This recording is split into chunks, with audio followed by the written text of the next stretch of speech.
Keep your spine straight. Close your eyes. Take a deep breath in and exhale. Take a deep breath in and exhale. Take a deep breath in. Hold it there.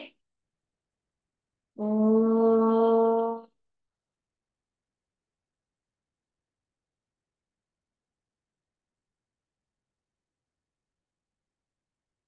Oh.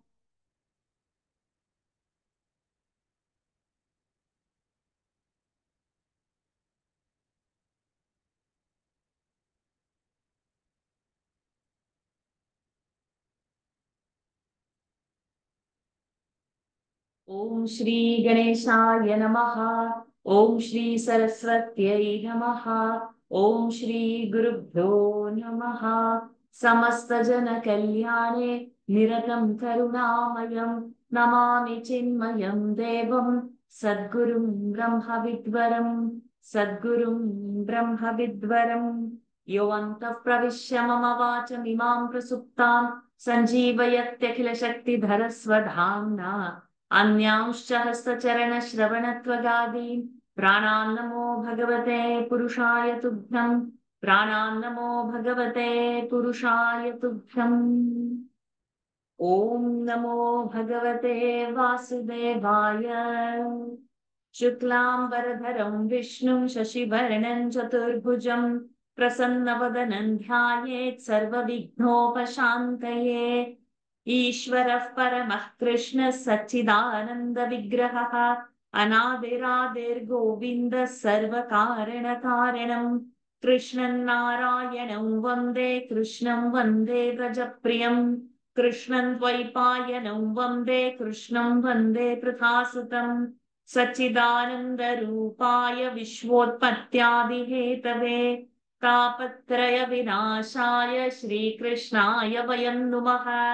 रमापतिपदां Bhoja परिस्फुरति मानसं सेनापतिमहं वन्दे विश्वक्सेनं निरन्तरम् प्रह्लाद नारद पराशर पुण्डरीक व्यासम्बरीश शुक शौनक भीष्म दाल्भ्यान् रुक्माङ्गदार्जुन वसिष्ठ विभीषणादीन् पुण्यानि मान् परम भागवतान् स्मरामि। ॐ नमो भगवते वासुदेवाय। जन्माद्यस्य यतोऽन्वयादितरतः चार्थेष्वभिज्ञस्वराट् तेने ब्रह्महृदायादिकवये गुह्यन्ति यत्सूरयः तेजो वारिमृदाय यथा विनिमयः यत्र त्रिसर्गो मृषा धाम्ना स्वेन सदा निरस्तकुहकम् सत्यं परं धीमहि धर्मः प्रोज्झितकैतवोऽत्र परमः निर्मत्सराणां सताम् वेद्यं वास्तवमत्र वस्तु शिवदं तापत्रयोन्मूलनम् श्रीमद्भागवते महामुनिकृते किं वा परैरीश्वरः सद्यो हृद्यवरुध्यते प्रकृतिभिः शुश्रूषुभिस्तत्क्षणात् निगमकल्पतरोर्गलितं फलं शुकमुखादमृतद्रवसंयुतं पिबत भागवतं रसमालयं मुहुरहो रसिका भुवि भावुकाः यं प्रव्रजन्तमनुपेतमपेतकृत्यं द्वैपायनो विरहकातराजुहाव पुत्रेति तन्मयतया तरवोऽभिनेदुः तं सर्वभूतहृदयं मुनिमानतोऽस्मि यस्वानुभावमखिलश्रुतिसारमेकम् अध्यात्मदीपमतितितीर्षतान्तमोढम् संसारिणां करुणयाः पुराणगुह्यम् तं व्याससूनुमुपयामि गुरुं मुनीनाम् नारायणं नमस्कृत्य नरं चैव नरोत्तमं देवीं सरस्वतीं व्यासं ततो जयमुदीरये। कृष्णाय वासुदेवाय देवकीनन्दनाय च नन्दगोपकुमाराय गोविन्दाय नमो नमः। नमः पङ्कजनाभाय नमः पङ्कजमालिने नमः पङ्कजनेत्राय नमस्ते पङ्कजाङ्घ्रये यस्य भागवताख्या सर्वेषां भक्तिदानृणां स एव करुणा सिन्धुः बोधितात्मा गुरुर्मम तस्मै श्रीवासुदेवाय धरणीसुररूपिणे गुरुवायुपुरेशाय तुभ्यं श्रीगुरवे नमः शङ्खचक्रगदा पद्मधारिणे गुरुरूपिणे गुरुवायुपुरेशाय वासुदेवाय ते नमः संसारसागरे मग्नं दीनं मां करुणानिधे कर्मग्राहगृहीताङ्गम् मामुद्धर भवार्णवात्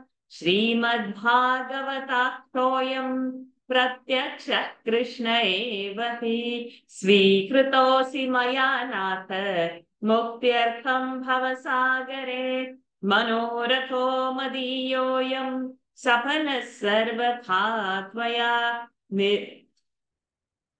निर्विघ्नेनैव कर्तव्यः दासोऽहं तव केशव शुकरूपप्रबोधज्ञ सर्वशास्त्रविशारद एतत्कथा प्रकाशेन मदज्ञानं विनाशय पीताम्बरं करविराजितचक्रशङ्खं कौमोदकी सरसिजं करुणासमुद्रम् राधा सहायमतिसुन्दरमन्दहासं वातालयेश मनिषं हृदि भावयामि वातालयेश मनिषं हृदि भावयामि.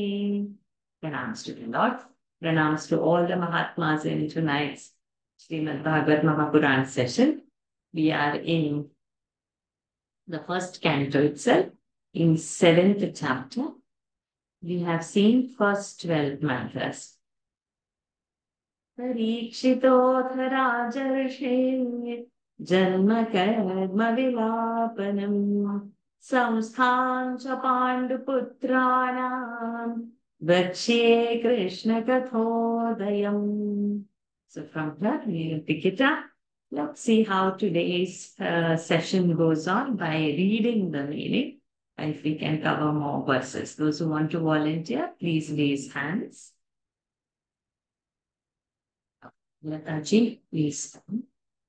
I will keep you spotlighted, Nikhilji, so that you can read the verses once we finish.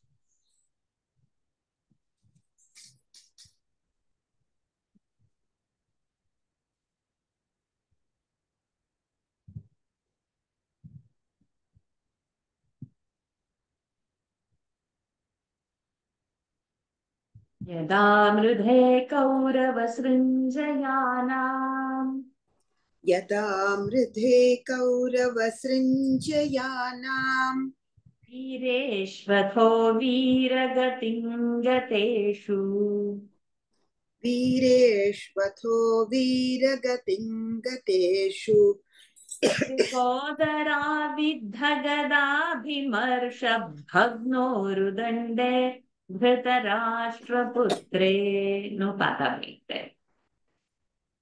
वृकोदरा विद्धगदाभिमर्षभग्नोरुदण्डे धृतराष्ट्रपुत्रे यदा मृधे कौरवसृञ्जयानाम् वीरेष्वथो वीरगतिं गतेषु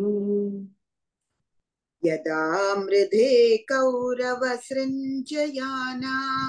वीरेष्वथो वीरगतिं गतेषु गतेषु अनुस्वराज्मकार वृकोदरा विद्धगदाभिमर्श भग्नोरुदण्डे धृतराष्ट्रपुत्रे.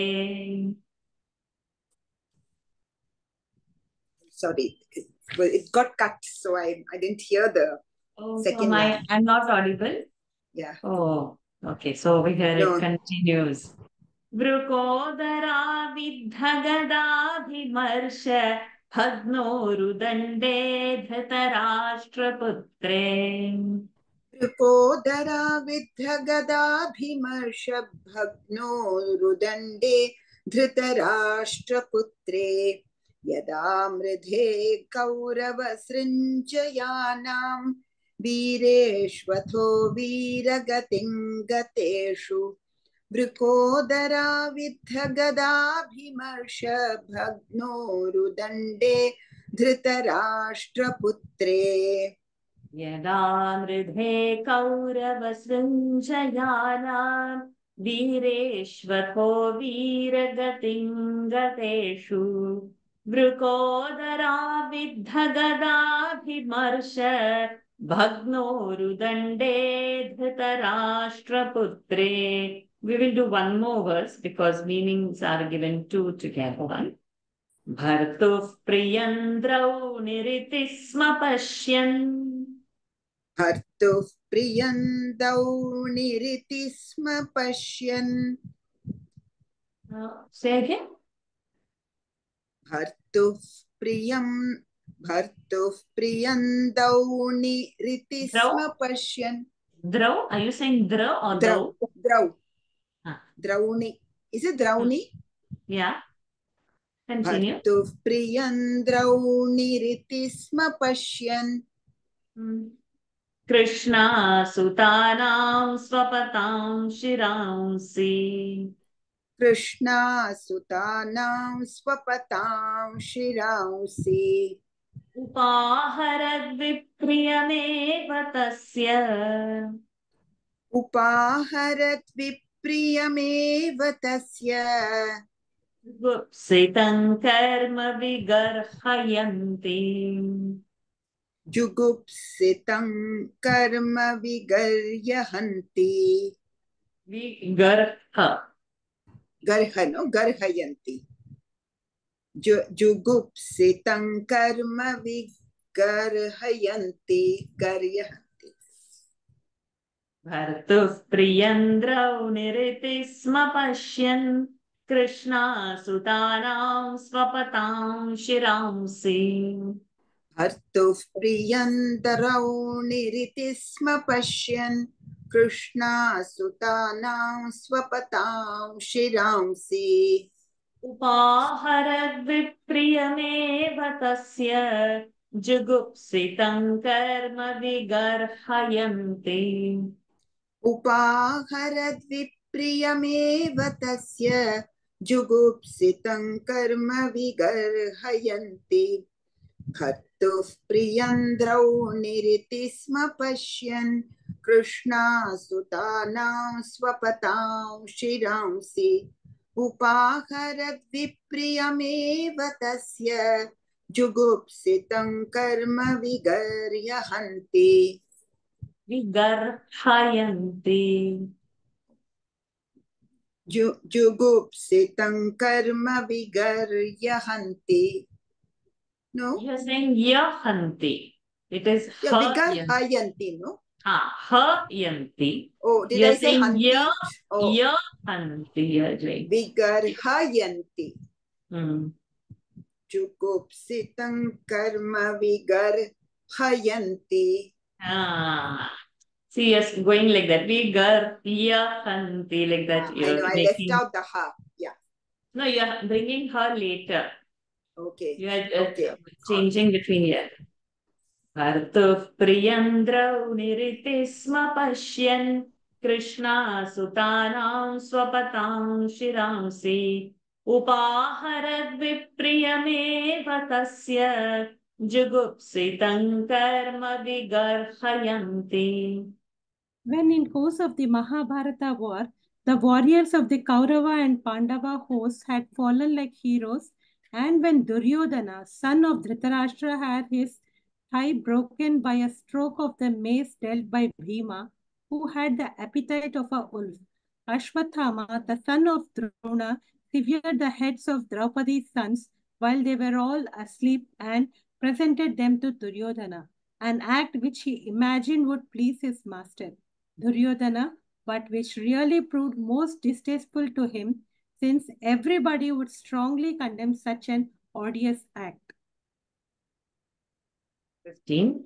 Mata Shishuna Nidhanam Sutanam. Mata Shishuna Nidhanam Sutanam. Nishamya Ghoram Paritapyamana. Nishamya Ghoram Paritapyamana. Tadarudatpashpakalakulakshi. Tadarudatvashpakalakulakshi. Tam Santvayannaha Kiritamali. Tam Santvayannaha Kiritamali. Mata Shishuna Nidhanam Sutana. Nishamya Ghoram Paritapyamana. Mata Shishunam Nidhanam Sutanam Nishamya Ghoram Paritapyamana. Tadarudatbashpakalakulakshi. Tam Santvayannaha Kiritamali. Tadarudatvashpakalakulakshi Tam Santvayannaha Kiritamali. Mata Shishunam Nidhanam Sutanam Nishamya Ghoram Paritapyamana. Tadarudatvashpakalakulakshi Tam Santvayannaha Kiritamali. Mata Shishuna Nidhanam Sutana. Nishamya Ghoram Paritapyamana. Tadarudatbashpakalakulakshi. Tam Santvayannaha Kiritamali. Sore distressed at the news of the terrible slaughter of her sons, the mother Draupadi bitterly wailed, her eyes blinded with tears. Then Arjuna, who had many pointed diadem on his head, comforting her, said, What we will do, I'll do the pada break one and you do the full one thereafter. So that we'll try to fit probably more verses and the time between the reading, we can register the meaning and keep the continuity. Tada shuchaste pramrujami bhadre. Tada shuchaste pramruj. Is it pramru? Is it? Tada shuchaste pramrujami bhadre. Yad brahma bandho shiratatainaha. Yad brahma bandho shira atatainaha. Yad brahma bandho shiratatainaha. Yad brahma bandho shira atatainaha. Gandiva muktair vishikhairupahare. Gandiva muktair vishikhairupahare. Tvakramya yat snasyasi dagdhaputra. Tvakramya yat snasyasi dagdhaputra. Tada shuchaste pramrujami bhadre. Yad brahma bandho shira atatainaha. Gandiva muktair vishikhairupahare. Tvakramya yat snasyasi dagdhaputra. Tada shuchaste pramrujami bhadre. Yad brahma bandho shiratatainaha. Gandiva muktair vishikhairupahare. Tvakramya yat snasyasi dagdhaputra. Then alone shall I have wiped your tears, my good lady, when I cut off the head of that fallen Brahmana, that desperado, with the arrow shot from my Gandiva bow, and present it to you so that you may set your foot on it and then bathe after the cremation of your sons.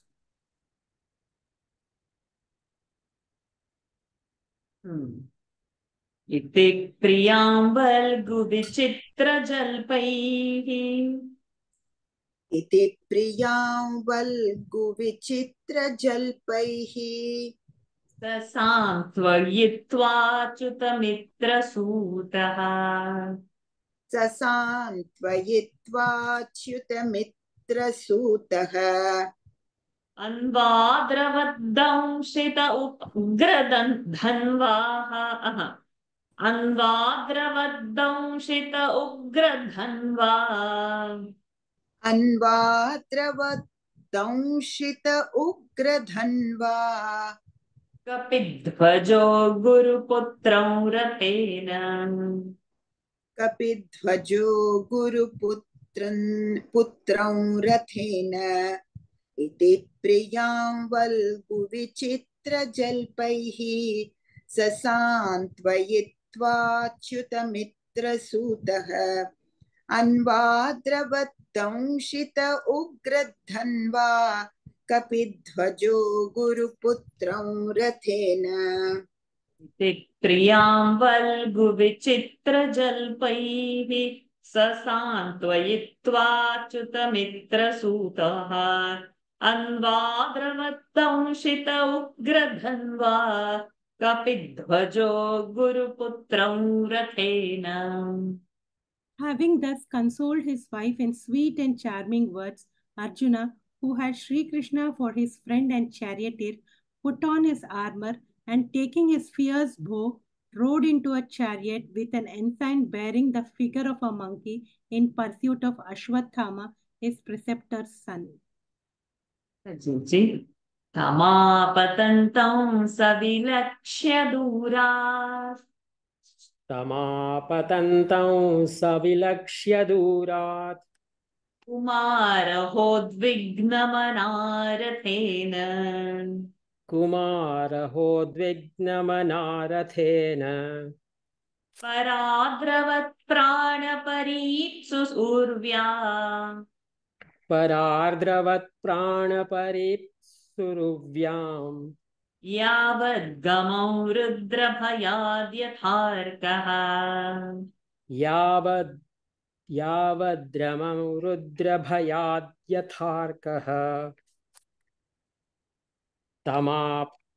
तमापतन्तं सविलक्ष्य दूरात् कुमारहोद्विग्नमनारथेन परार्द्रवत्प्राणपरीप्सु It is only paradravat. पराद्रवत् प्राणपरीप्सुरुव्याम् परीप्सुरुर्व्या पराद्रवत् प्राणपरीप्सुरुव्याम् यावद्रमं रुद्रभयाद्यथार्कः यावद्गमं, not यावद्र, it यावद्ग. यावद्गमौ रुद्रभयाद्यथार्कः तमापतन्तं सविलक्ष्य दूरात् कुमारहोद्विग्नमनारथेन पराद्रवत्प्राणपरीप्सुरुर्व्या यावद्गमौ रुद्रभयाद्यथार्कः. When Ashwathama, who was now sad at heart for his having assassinated young boys, saw from a distance that Arjuna was rushing towards him, he ran for life in a chariot as far as he could on earth, even as the sun god fled for fear of Rudra. यदा शरणमात्मानम्. You can unmute yourself, Sanjeevji. यदा शरणमात्मानम् ऐक्षत श्रान्तवाजिनम्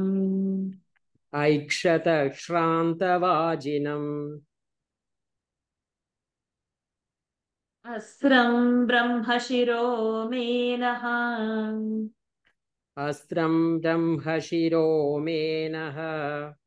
आत्मत्राणं द्विजात्मजः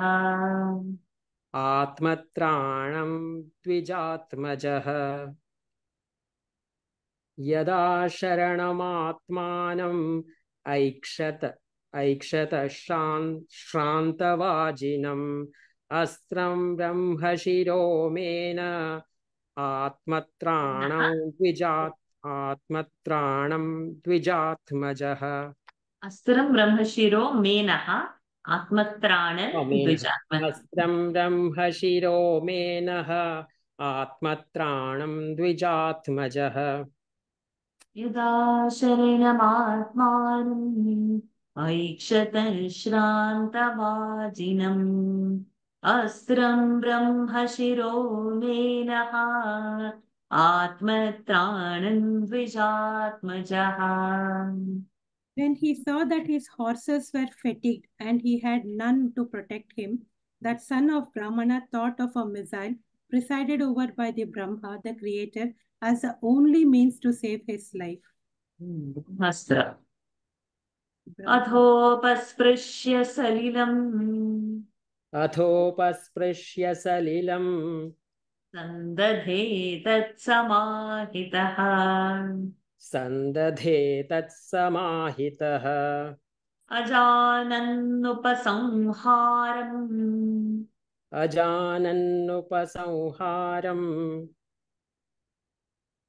प्राणकृच्छ उपस्थिते प्राणकृच्छ्र उपस्थिते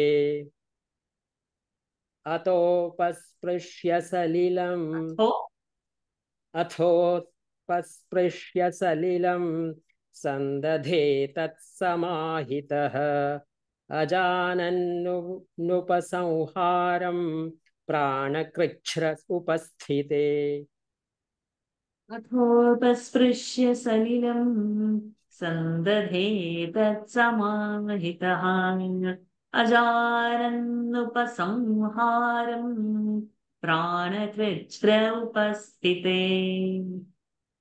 Even though he did not know how to withdraw the missile, he sipped a little water and, finding his life in peril, fitted the same to his bow with an attentive mind.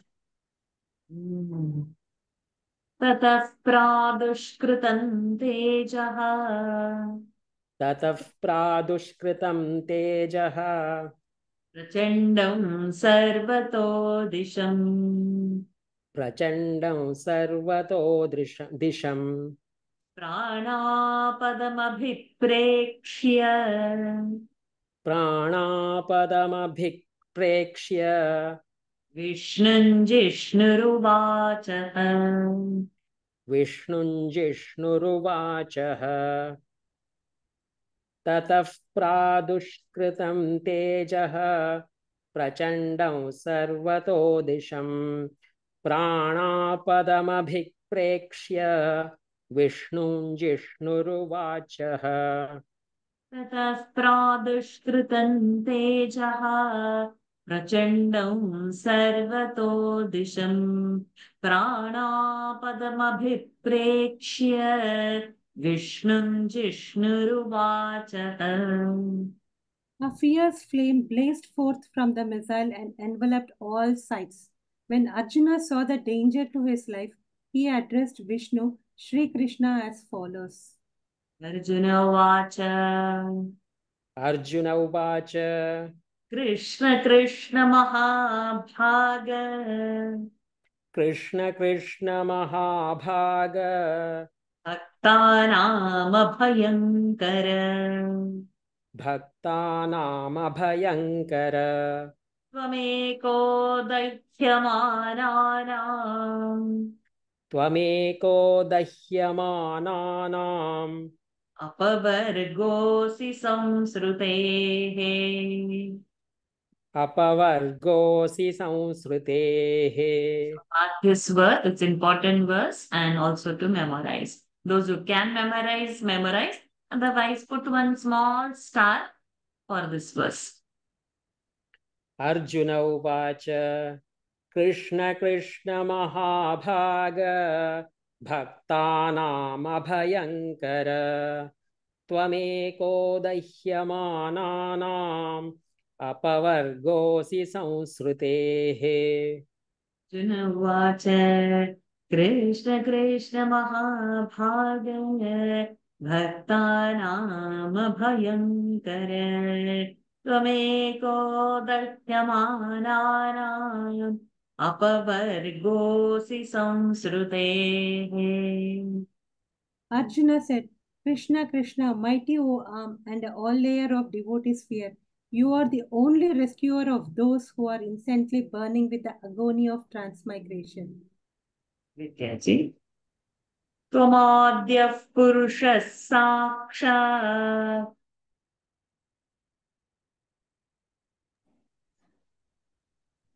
Tvamadhyah Purushah Sakshat. Ishvarah Prakritev Paraha. Ishvarah Prakritev Paraha. Mayam Vyudasya Chichhatya.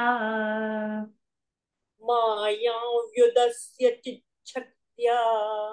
Kaivalye Sthita Atmani. Kaivalye Sthita Atmani. Tvamadhyah Purushah Sakshat. Ishvarah Prakritev Paraha. Mayam Vyudasya Chichhatya. Mayam Vyudasya. Mayam Vyudasya Chichhatya. Kaivalye Sthita Atmani. Tvamadhyah Purushah Sakshat. Ishvarah Prakritev Paraha. Mayam Vyudasya Chichhatya. Kaivalye Sthita Atmani.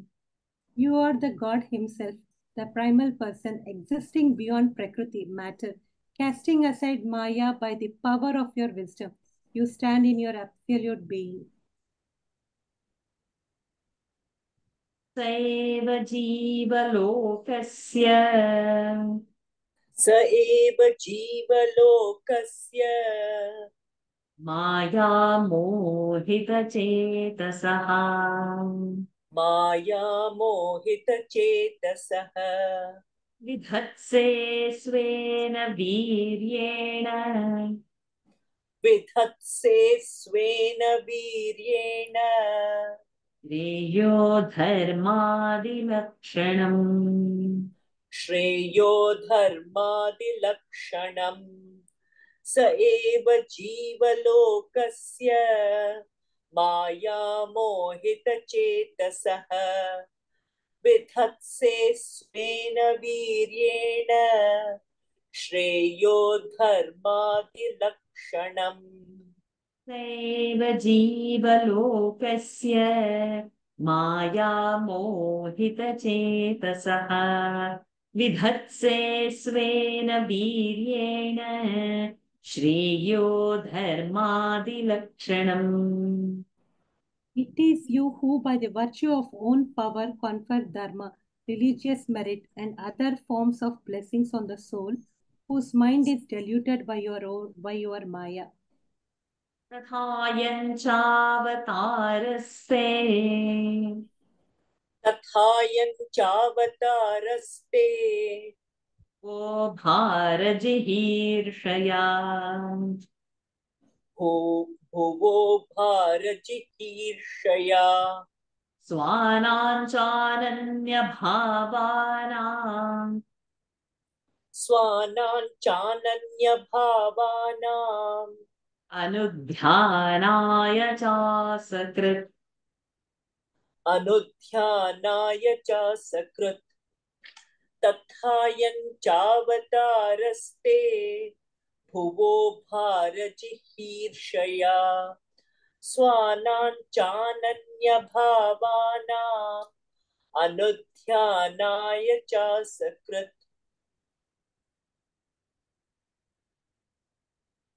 Oh, actually. Tathayan Chavataraste. Bhuvo Bharajihirshaya. Swananchananya Bhavanam. Anudhyanaya Chasakrit.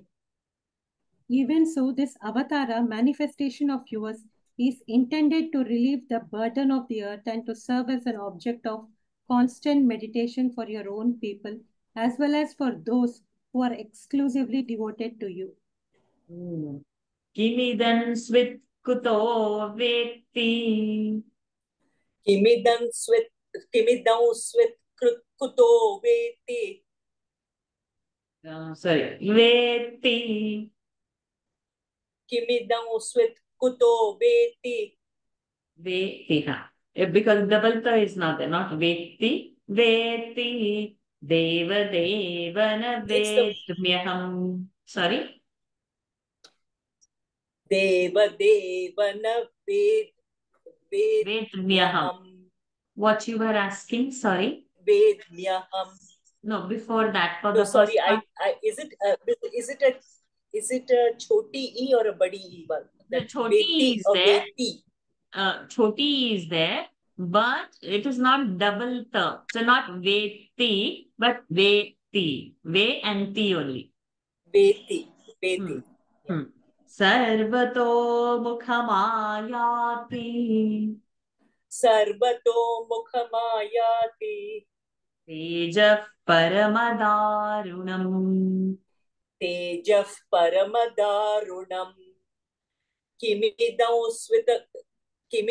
swit kuto veti deva devana vedmyaham sarvato mukhamayati tejah paramadharunam.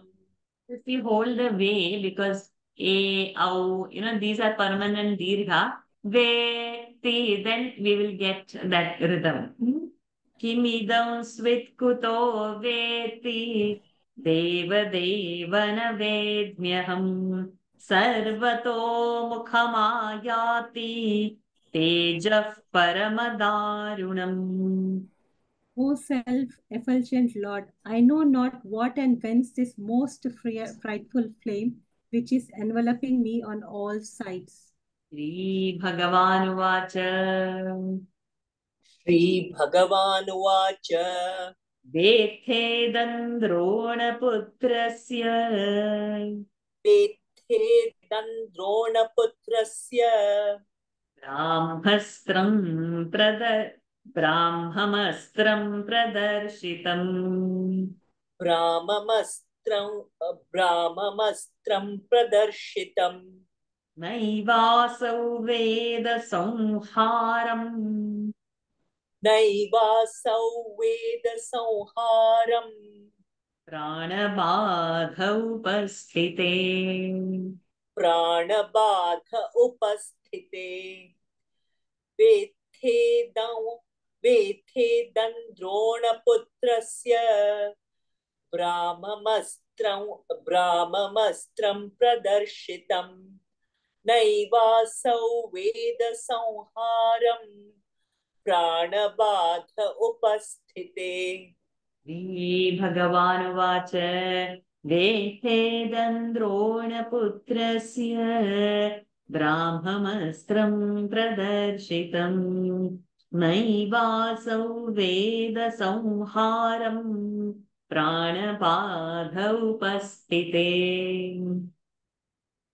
Shri Bhagavan replied, "It is no other than the missile presided over by Brahmana and released by Not Ashwatthama, Brahmana. the son of Brahma. Drona."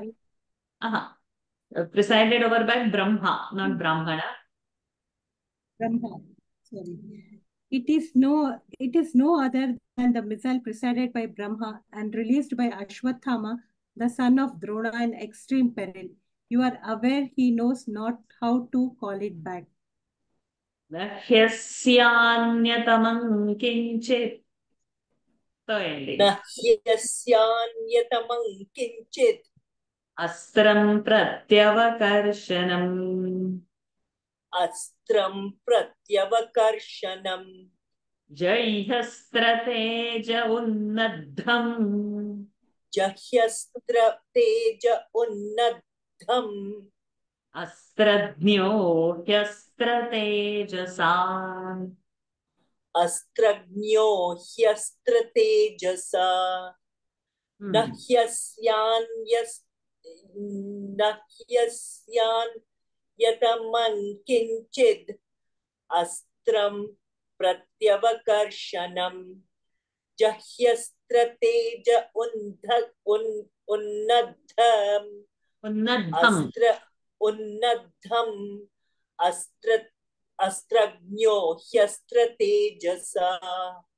न ह्यस्यान्यतमं किञ्चित् अस्त्रं परत्यवकर्षणम् जैहस्रतेज उन्नद्धम् अस्त्रज्ञो ह्यस्त्रतेजसा. Sorry, Vashaji, your video was freeze. Can we go Repeat, into please. Okay, I'll read again. न ह्यस्यान्यतमं किञ्चित् अस्त्रं प्रत्यवकर्षणम् जह्यस्त्रतेज उन्नद्धम् अस्त्रज्ञो ह्यस्त्रतेजसा. There is no other missile that can overpower it. Therefore, quench the formidable flame of this weapon by a counter flame of the same missile, expert as you are in the use of weapons. You will be reading also now, Nikhilaji.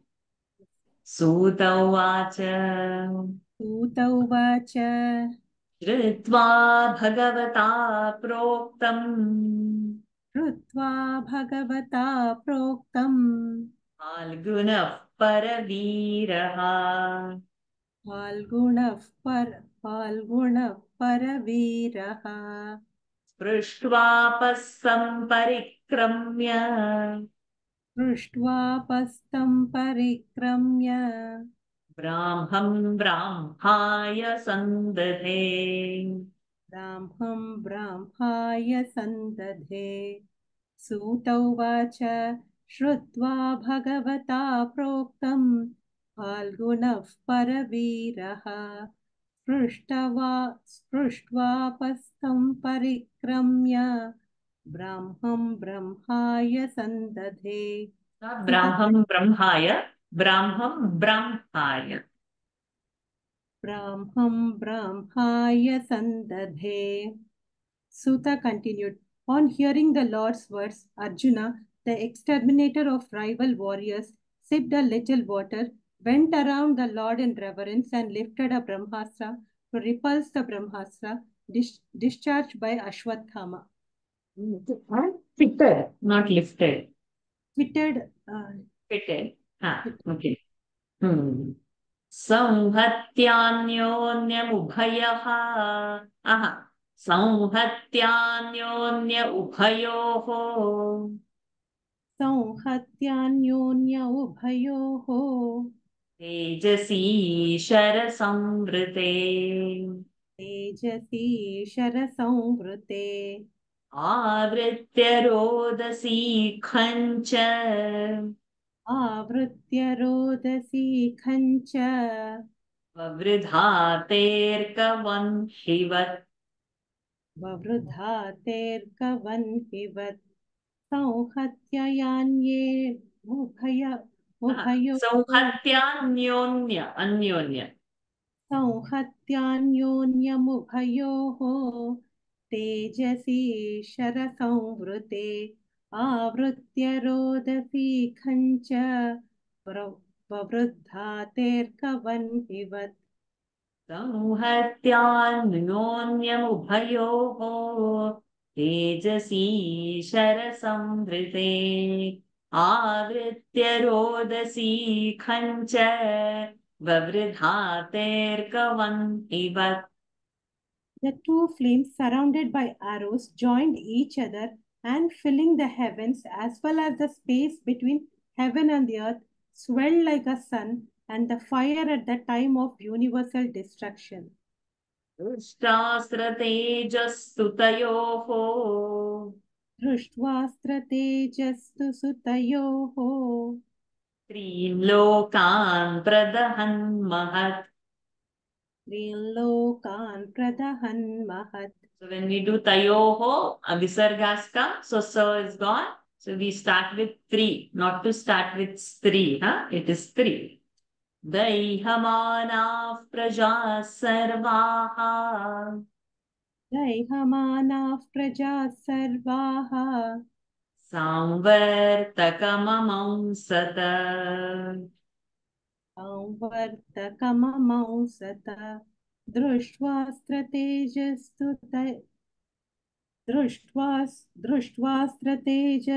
तयोः त्रीन् लोकान् प्रदहन् महत् दह्यमानाः प्रजाः सर्वाः संवर्तकममौसत दृष्ट्वा स्रतेजस्तुतयोः त्रीन् लोकान् प्रदहन् महत् दह्यमानाः प्रजाः सर्वाः सांवर्तकममंसत.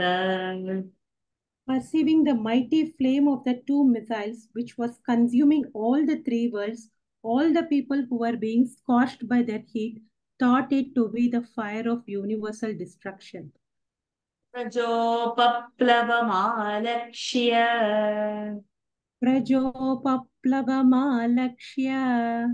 लोकव्यतिकरञ्च तम्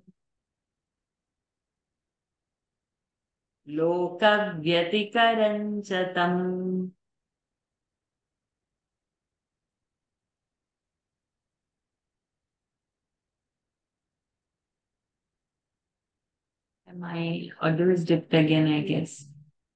Am I audible now? लोकव्यतिकरञ्च तम् मतञ्च वासुदेवस्य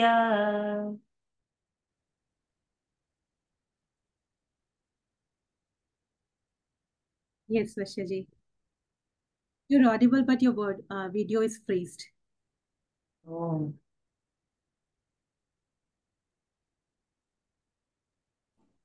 Your voice is breaking. Matan.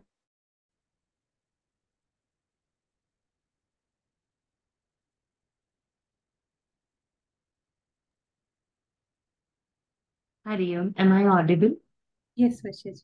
Okay, I've gone and opened my room door. Probably I'm sitting in the very farthest room from the model. So maybe that is the whole issue. Okay, let us continue. I will spotlight myself. Okay, so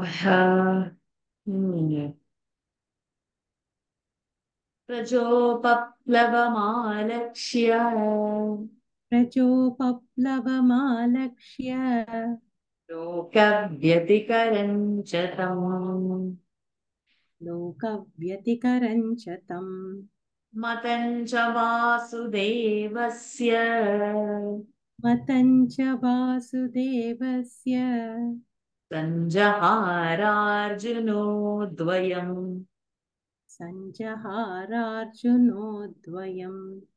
प्रजोपप्लवमालक्ष्य लोकव्यतिकरञ्च तम् मतञ्च वासुदेवस्य सञ्जहारार्जुनोद्वयम्. Oh, yeah. प्रजोपप्लवमालक्ष्य लोकव्यतिकरञ्च तम् मतञ्च वासुदेवस्य सञ्जहारार्जुनोद्वयम्. Seeing the distress of the people and the impending destruction of all the worlds, and finding the approval of Sri Krishna, the son of Vasudeva, Arjuna withdrew them both. तथा साध्यतरसा दारुणं गौतमी सुतम् बबन्धामर्षतां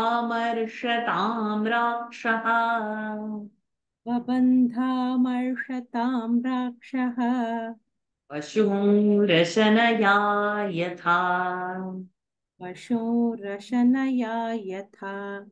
तथा आसाद्य तरसा दारुणं गौतमी सुतं बबन्धामर्षतां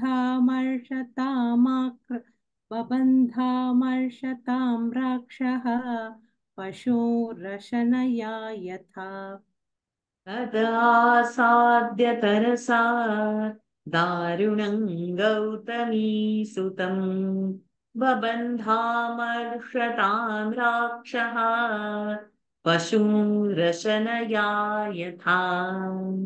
Then he quickly seized the hand-hearted son of Kripi, his eyes burning with the rage, and bound him with a rope as one would bind a sacrificial animal. Sumita Bhakti Sachi.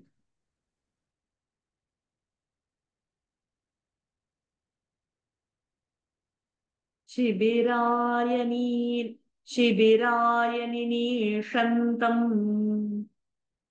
शिबिराय निनीशन्तम् दाम्ना बद्ध्वा रिपुम्बलात् दाम्ना बद्ध्वा रिपुम्बलात् प्राहार्जुनं प्रकुपितः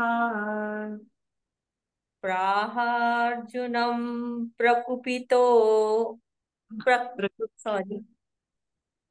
प्राहार्जुनं प्रकुपितः भगवानम्बुजेक्षणः भगवानम्बुजेक्षणः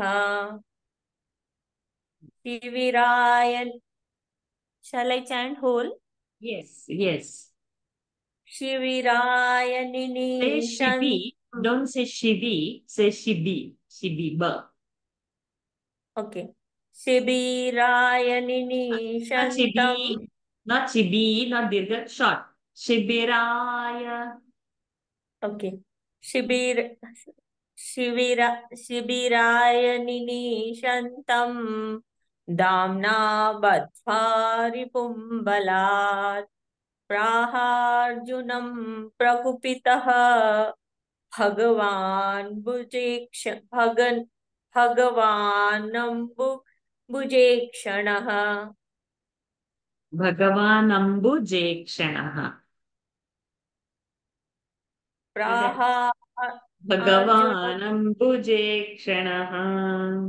भगवानम्बुजेक्षणः. Ambu, water. Ambuja, that grows in water. Ikshanaha, eyes. What is growing in water is the lotus. So, lotus-eyed Bhagavan. Okay. Shibiraya nirishantam damna badbhari pumbalat praharjunam prakupitaha bhagavanambuje. Having forcibly bound the enemy with a rope, he was about to take him to his camp when the lotus-eyed Lord said to him in rage, Mainam partharhasitratum sitra. There is dvitva over there. Sitratum. Mainam partharhasitratum. Very good. Brahma bandhamimam jahi. Brahma bandhumimam jahi. I didn't say bandhu. I think I said I bandha. I'm sorry. Very good. Brahma bandhumimam jahi. Brahma bandhumimam jahi. Yo savanagasa suktan. Yo savanagasa sukta. Suktan. Okay. Hafna. Yo savanagasa suktan. Suktan. So hafna is gone. Then balance. Avadhi nishibalakan. Abadhi nishibalakan. Mainam partharhasitratum brahma bandhumimam jahi. Yo savanagasa avadhi nishibalakan. Manjari anuswaras nakara. Sasukta visarga sakara. Mainam partharhasitratum brahma bandhumimam jahi. Yo savanagasa avadhi nishibalakan. Arjuna, you ought not to spare him. Do kill this fallen Brahmana who murdered at dead of night innocent boys buried in sleep. Mattam pramattam unmattam. Mattam pramattam Suktam balam striyam jadam. Suktam balam striyam jadam Viratham hitam. Prapannam viratham bhitam Ripuhanti dharmavid. Naripuhanti dharmavit Mattam pramattamuttamattam No. Sorry. Unmattam. Mattam pramattamunmattam Suktam balam striyam jadam Prapannau viratham bhitan Naripuhanti dharmavit Pano vakara. Striyan nyakara. Prapannam vakara that you did. Viratham bhitam. Pada ends over there. And then naripu. At the end of a pada, not to do bhitan. Okay. Mattam pramattam suptam balam striyan jadam. Prapannam viratham bhitam naripum hanti dharmavit. A pious man would never kill an enemy who is drunk, unguarded, insane, asleep, tender of age, stupid, terror-stricken, or fallen at his feet, nor would he kill a woman, nor one who has lost one's chariot. स्वप्राणान्यः परप्राणैः Swapranaanyah parpranaihi परप्राण द्वित्वा Swapranaanyah prapranaihi प्राणैः Parap पर परप्राणैः Parapranihi Swapranaanyah parapranaihi पुष्णात्यघृणः खलः Prapushnaadya Thrunatsalah तद्वधस्तस्य हि श्रेयः हि श्रेय Okay. तद्बद्धस्tasya हि श्रेयः दोषाद्यात्यधः पुमान् यद्दोषाध्यात् यदः पुमान् यद्दोषाद्यात्यधः पुमान् यद्दोषाध्यात्यदः पुमान् स्वप्राणान्यः परप्राणैः प्रपुष्णात्यघृणः खलः तद्वधस्तस्य हि श्रेयः यद्दोषाध्यात्यधः पुमान् not dhya, it's dhya. And he is not alone, he is Hishreyah. Tadvadhastasya Hishreyah Yaddoshadyatyaddhah puman. Okay.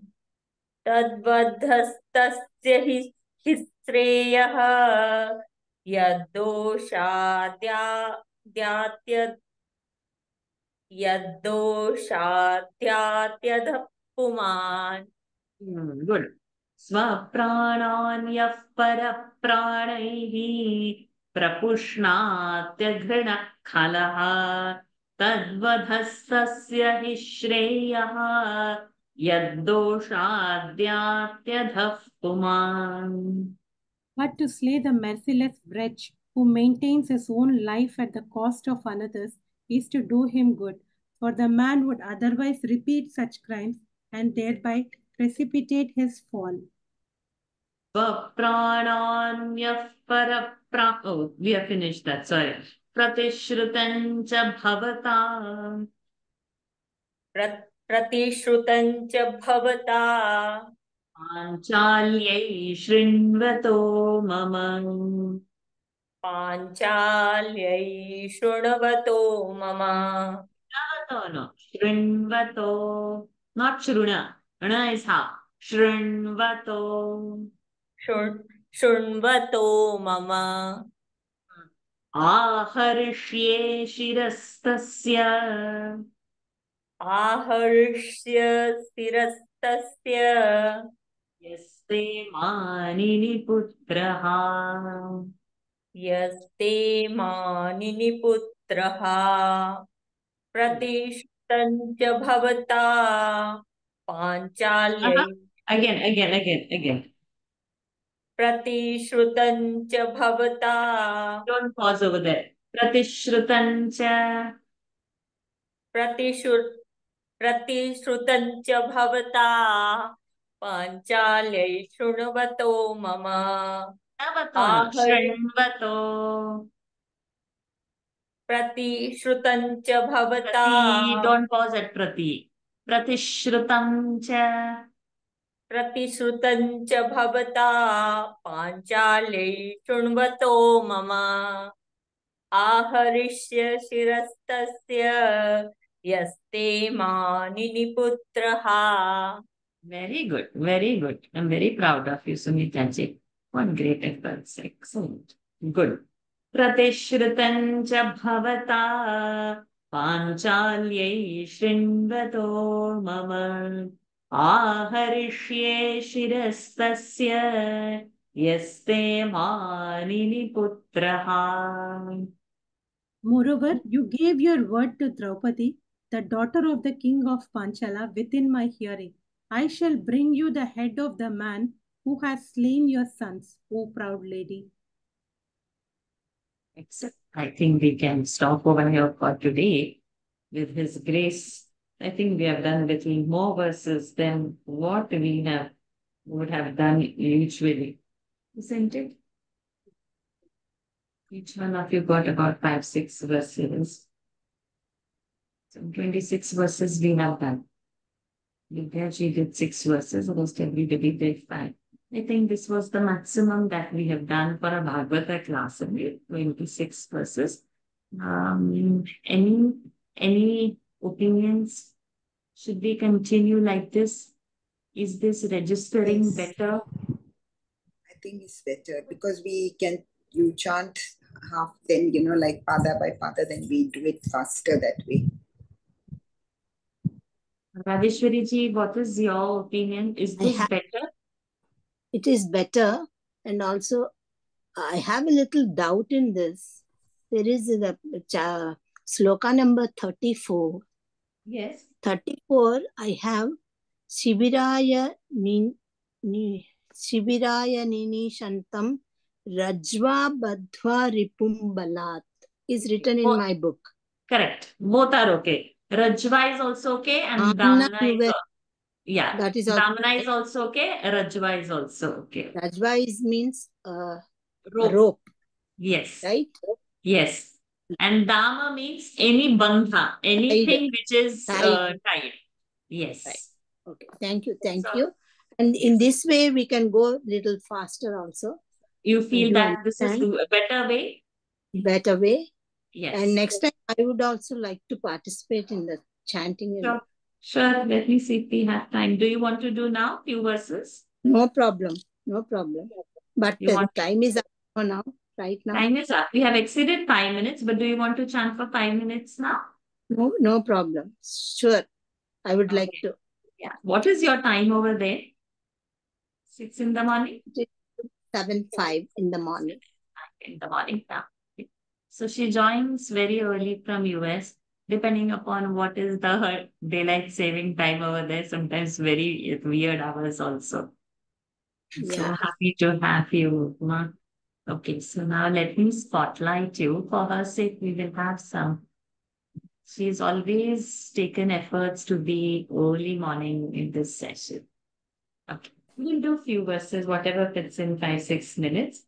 Lord wishes to hear more of this. Okay. Tadasau badhyatam papa. Tadasau badhyatam papa. Okay, we can do Visarga over there.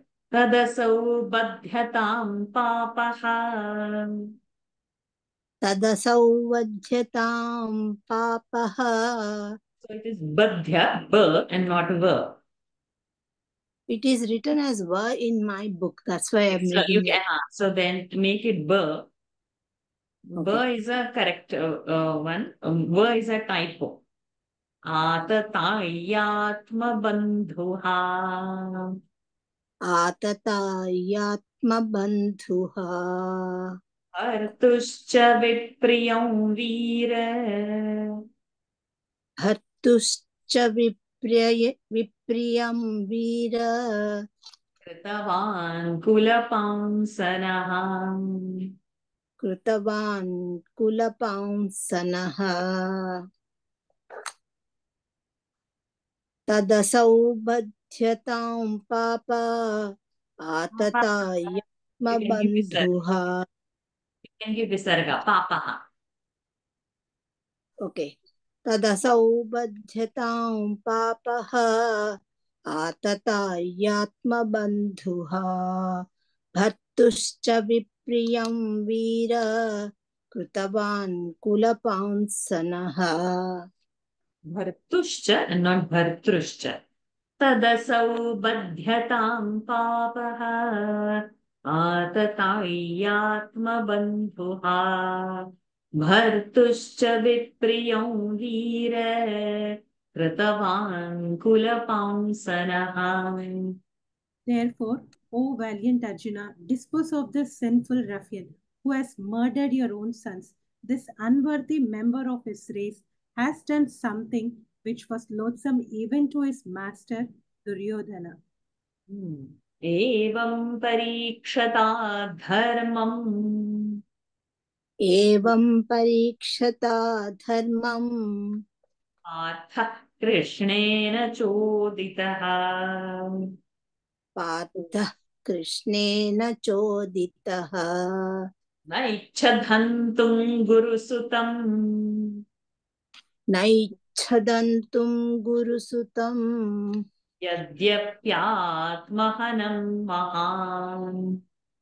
यद्यप्यात्महनं महान्. एवं परीक्षता धर्मं पार्थः कृष्णेन चोदितः नैच्छदन्तुं गुरुसुतं यद्यप्यात्महनं महान्. एवं परीक्षता धर्मं पार्थः कृष्णेन चोदितः. न इच्छधन्तुं गुरुसुतं यद्यप्यात्महनं महान्. Urged in these words by Sri Krishna, who was putting his righteousness to the test, the great Arjuna, the son of Kunti, would not slay Ashwatthama, his preceptor's son, even though he had murdered his own sons. So evam parikshata dharmam. Seeing all the dharma, he saw dharma in all sides.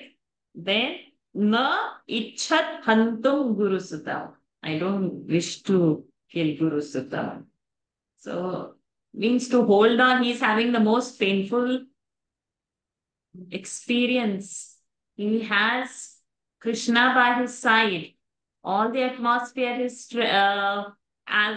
conducive, and he can slay easily. Ashwatthama can only release Brahmastra, but he cannot take it back. Arjuna can do both. Arjuna did. He nullified and he withdrew both, seeing the welfare of the world. And now he can slay him, but still to say, because he's Guru's son, I won't do. This needs, dharma is put front and not the personal sorrow. In a small sorrow, we curse a person so much. We become bitter to that person so much. We want to, mentally we will kill the person. Mentally we will abuse it. Physically we won't hit or do. But in our mind, we will carry that for so long. But here at the war field, when every atmosphere is conducive, and not exercise the power, even when you are powerful, that is being actually the powerful. So very beautiful these lines are. Next one. Athopetya swashibiram Adhopetyasva shibiram Vinda Priyasarathihi Govinda Priyasarathihi Nyavedayattam Priyayai Nyavedayattam Priyayai Shocantya Atmajan Hatan Shocantya Atmajan Hatan Adhopetyasva shibiram Govinda Priyasarathihi Nyavedayattam Priyayai Shocantya Atmajan Hatan Athopetya swashibiram Govinda Priyasarathihi Nyavedayattam Priyayai Shocantya Atmajan Hatan. Then coming up to his camp, Arjuna, who had Sri Govinda for his friend and charioted, showed him Ashwatthama to his beloved consort, who had been wailing all the while for her murdered sons. The time is up. We'll squeeze in one verse to complete 30 verse, our record verses in Bhagavad class today. Tatha hritam pashuvat pashabadham Tatha hritam pashupavatpashabadham avang mukham karma jugupsitena avang mukham karma jugupsitena niriksha krishnapakritam gurosutam Nirikshya Krishnapakrutam Gurotsutam gurosutam Gurosutam vamasvabhava krupayana namacha Vamasvabhava Kripaya Nanamacha Tatha Hritam Pasuvatva Shabadham Avang Mukham Karma Jugupsitena Nirikshya Krishna Pakrutam Gurosutam Vamasvabhava Kripaya Nanamacha तथा हृतं पशुवत्पाशबद्धम् अवाङ्मुखं कर्म जुगुप्सितेन निरीक्ष्य कृष्णापकृतं गुरोः सुतं वामस्वभावा कृपया ननाम च. Looking intently at Ashwatthama, Drona's son, who had been brought in that plight, bound with cords like a sacrificial beast, his face cast down on account of a shameful act, Draupadi, who was tender by nature, took compassion on the offender and bowed to him. I think at this mantra 42, we can stop here for today. Sada sarvatra Govinda Nama Sankirtanam Govinda Govinda Narayana Akhila Guru Bhagavan Namaste. I think we can pat ourselves. We did 30 verses. Amazing. So I think we'll continue this for 2-3 sessions. If we feel anytime uncomfortable, we can switch back as per whatever your suggestions are. But what happened, I felt that the Bhagavad class is the maximum getting cancelled, which is the most favorite. And the Bhagavad class is most slowest than the other. Others are having all. Then I thought something we have to do. You know, it's something very dear to us, and that only gets so. You know, it doesn't come easily. You know, we have so much struggle on this. Never mind. Okay, so let's do the closing prayers and join Daily Gita because it's already 10:15 for Singapore. Yeah. Varshuji, have one small doubt. In verse 22, Krishna Krishna Mahabaho I have in my book, but we said something else when was chanting. Mahabhaga. Bhaga. So here I have Bhaga. Mahabaho. Like how You we have get Bhago. Baho. Even in my book also Mahabaho. Baho. This is Gita Press. Mine is My book is Gita Press. You're saying bhago, not baho. Baho. Baho. Baho. We get in Gita also this Mahabaho. Arjuna is sometimes described as Krishna Krishna Mahabaho. Ho ho. Baho. Then baho sounds much better rather than bhaga. Okay, so we will correct it over there. Krishna Krishna Mahabaho Bhaktanam Abhayankara. Okay, we can do that. Mine is Gita Press, but it is saying Mahabhaga, Bhaga, but Baho will be a better one. Okay, we'll stick with it. Good, thank you. Thank you, Nikhila ji, for bringing it up. Let us end the session. ॐ पूर्णमदः पूर्णमिदं पूर्णात् पूर्णमुदच्यते पूर्णस्य पूर्णमादाय पूर्णमेवावशिष्यते ॐ शान्ति शान्ति शान्तिः हरिः ॐ श्रीगुरुभ्यो नमः हरिः ॐ श्रीकृष्णार्पणमस्तु Hari Om everyone. See you Thank on you. next Friday and join our Thank daily. you. Hari Om ji. Hari Om. Thank you. Hari Om. Hari Hari Om, Dhanyavadah. Om. Dhanyavadah.